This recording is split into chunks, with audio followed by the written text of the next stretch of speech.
dia. Então, é muito comum a gente ouvir os portadores de distúrbio psicológico fazerem uma pergunta, geralmente para outras pessoas e para si mesmas. A pergunta é essa: por que ninguém me entende? Por que ninguém me dá ousadia? Por que tudo que eu falo ninguém acredita? Né? Então, é preciso que a gente entenda também, nos colocar na posição do outro, na situação das pessoas que convivem com a gente. Porque a prova do nosso distúrbio é a nossa insistência, né, de não acreditarmos nos diagnósticos médicos e insistirmos na busca de doenças para o corpo, quando a medicina nos fala que nada temos. E as pessoas que nos cercam são pessoas não portadoras do distúrbio e vão procurar o entendimento da ciência. Poxa vida. Então, na verdade, o que as pessoas querem de nós é uma reação, que nós mudemos. Nós passemos a acreditar na medicina, que nós passemos a tirar o foco da doença e crer no que a ciência fala. Mas a maioria de nós insistimos na busca e vai indo, as pessoas não aguentam mais as nossas lamúrias, os nossos lamentos, as nossas reclamações. Então, precisamos pensar nisso e nos colocarmos no lugar do outro. Imaginemos se fôssemos nós que estivéssemos ouvindo o dia inteiro as lamentações, as reclamações, e sem que nós fizéssemos alguma coisa, sem que a pessoa fizesse alguma coisa para alterar. Porque esse comportamento é o nosso. Nós reclamamos, nós insistimos em falar de doença, de dores, de sensações, e passamos o dia, a semana, o mês, o ano, batendo nessa mesma tecla. Mas grande parte de nós não tomamos uma iniciativa proativa, reativa, para enfrentar isso, para mudar essa tecla que nós só batemos nela. E as pessoas que estão ao nosso lado vão ficando chateadas mesmo. Não vão nos dando moral, não vão nos ouvindo, né? Já parte para aquele lado, para quem não tem muita paciência, para o lado da galhofa, né? Da ironia. Mas também nós temos que entender, porque não é fácil, eu falo por mim, não é fácil você ficar ouvindo uma pessoa reclamar o dia inteiro sem fazer nada para mudar, nada de diferente. Eu, assim, não querendo me gabar, mas quando eu percebi isso, né, e que as pessoas não me davam muita atenção, e foi bem no começo mesmo, apesar de estar sentindo, eu evitei ficar falando.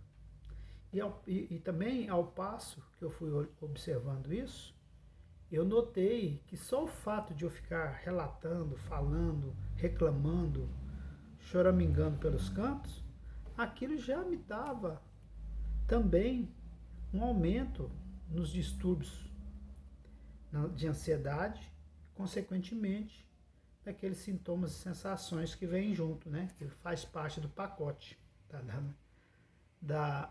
do distúrbio de ansiedade. Então, eu fui me auto-observando, né? E tendo um pouco de coragem de enfrentar essas situações. De não ficar relatando, falando, porque eu percebia que só esse fato de ficar relatando já me trazia algumas angústias, alguns pensamentos de tristeza, algumas sensações negativas. Não, se isso está me dando, se eu ficar falando, relatando, reclamando, vai me piorar, então eu vou evitar. Vou buscar outros caminhos. Claro que não é fácil. E também não é fácil a pessoa se aperceber disso e ter essa vontade. Mas não tem outro caminho, pessoal. Quem quer a cura, quem quer o equilíbrio, realmente de verdade, né? Quem quer sair desse ciclo pernicioso, isso traz para a gente, tem que fazer reagir de alguma forma. Ficar na mesmice, né? Que parece até chato a gente repetir, mas não tem outra forma. Ficar na mesmice, de ficar relatando sensações, medos, crises, dores para as pessoas. E nas redes sociais, até nas redes sociais, vai indo, as pessoas chateiam. Eu percebo também que as pessoas, a grande parte das pessoas que se curam, que se equilibram, elas evitam falar com os outros que estão ainda naquela fase do ciclo da reclamação. Eu não sei se é por piedade ou por alguma coisa, mas eu acredito que é por medo também de, ouvindo aquilo que a pessoa está falando, recair. Eu, no meu caso, eu, né, analisei bem e isso não me afeta mais. Mas muitas das vezes eu deixo de falar, de dar vazão, né, de dar trela. Como tem muitas pessoas, tem uma colega que fala assim, você não está me dando trela, você não está me dando ousadia. Quer dizer, é porque quando a pessoa vem falar e reclamar, muitas das vezes eu evito alongar a conversa. Dou uma dica ali, outra acolá e paro. Porque se você começar a dar muita ousadia, como dizem, né? Mais os nordestinos falam isso. Se você dar muita ousadia, o que acontece? A pessoa não sai daquele pensamento. Você vai dando alimentação, você vai abastecendo a pessoa de conteúdo para que ela permaneça, né, no ciclo da reclamação. Então, muitas das vezes eu evito. Eu falo uma coisa ou outra e saio. Não por maldade, mas para ver se a pessoa se toca, para se a pessoa percebe, né, que está fazendo uma coisa que vai mais prejudicar do que ajudar, né, para ver se ela sai daquele viés de reclamação e lamentações. Muitas das vezes dá certo. Muitas das vezes a pessoa fica de cara virada e acha ruim, mas eu tenho consciência tranquila de que a intenção é sempre ajudar, é sempre dar aquele toque. Então, a título de sugestões, não estou ensinando, não tenho a pretensão e não tenho competência para isso de ensinar, mas é só um toque a mais, né? Quem quiser quiser tentar, né, evite ficar lamentando, reclamando. Tire o foco dos pensamentos negativos, tire o foco dos medos e sensações e dores. Tire o foco de noticiários negativos. Tire o foco de conversar com pessoas doentes como a gente, que só relatam coisas negativas. Procura ouvir pessoas que já se equilibraram. Na medida do possível, se o exemplo dessa pessoa couber na nossa realidade, tente colocar na sua. É assim que vai se equilibrando.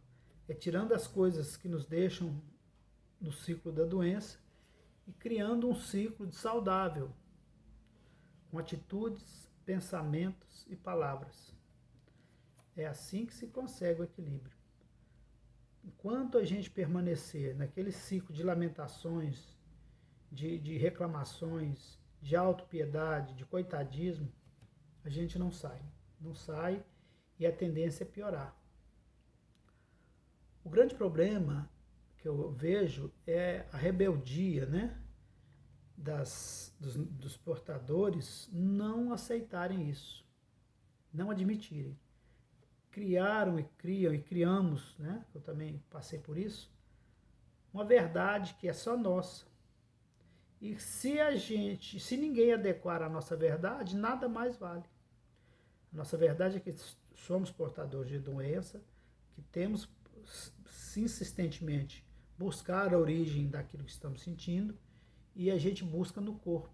E não admite o psicológico. Né? Eu já ouvi muita gente falar, não, eu não acredito nisso, não é possível, eu tenho que ter alguma coisa no corpo. E continua, e continua, e continua, infindavelmente. Enquanto a pessoa não cair na realidade de que tem alguma coisa no psicológico, que não tem nada no corpo. Então essa é a dica que eu gostaria de dar hoje. Fiquem com Deus, até o próximo, se Deus quiser.